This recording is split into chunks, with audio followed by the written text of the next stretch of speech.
भजनलाल सरकार में मंत्री रह चुके किरोड़ीलाल मीणा ने कांग्रेस के प्रदेश अध्यक्ष गोविंद सिंह डोटासरा के बयानों को लेकर जमकर पलटवार किया है।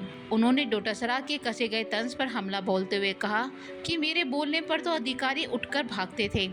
किरोड़ीलाल मीणा ने डोटासरा के उस बयान को लेकर हमला किया है जिसमें उन्होंने कहा था कि शायद किरोड़ीलाल मीणा की मंत्रिमंडल में कोई सुनवाई नहीं हो रही थी। किरोड़ीलाल ने मीडिया को दिए गए बयान में गिनाते हुए कहा कि मैंने इतनी जन समस्याओं को लेकर सरकार का ध्यान आकर्षित करवाया है जिन पर तुरंत कार्रवाई हो रही है। उन्होंने इस्तीफा देने के बाद भी जन समस्याओं के लिए लोगों का साथ देने की बात करते हुए अपने आंदोलन की परिभाषा बताई है। मीणा ने कहा कि मेरा आंदोलन सिर्फ सरकार का ध्यान आकर्षित करने के लिए होता है। कांग्रेस के प्रदेश अध्यक्ष गोविंद सिंह डोटासरा ने बीते दिनों किरोड़ीलाल मीणा के इस्तीफे को लेकर भजनलाल सरकार पर जमकर निशाना साधा था। उन्होंने किरोड़ीलाल मीणा के प्रति सहानुभूति जताते हुए कहा भाजपा के वरिष्ठ नेता की शायद सरकार में कोई सुनवाई नहीं होती थी, उनकी लगातार उपेक्षा की जा रही थी, इसी कारण उन्होंने अपने मंत्री पद से इस्तीफा दे दिया है।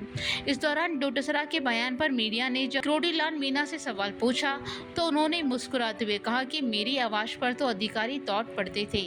उन्होंने मीडिया में जन समस्याओं को लेकर उनकी ओर से उठाई गई आवाज के बाद हुई कार्रवाई को भी गिनाया।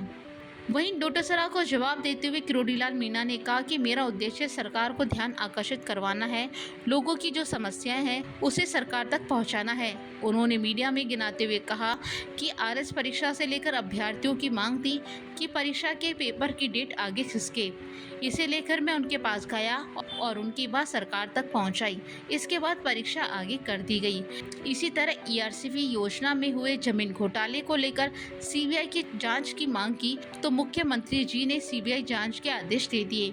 इसी तरह हार्टिकल्चर में हुए घोटाले की बात सामने आई तो मैंने सरकार का ध्यान आकर्षित करवाया, उसमें भी अलवर में जमीन कैंसिल कर दी गई। मीणा ने कहा कि ऐसा कौन सा काम है जिसमें मेरी सुनवाई नहीं हुई हो। उन्होंने कहा कि मैं आगे भी आम जन की समस्याओं को लेकर सरकार तक बात पहुंचाता रहूंगा।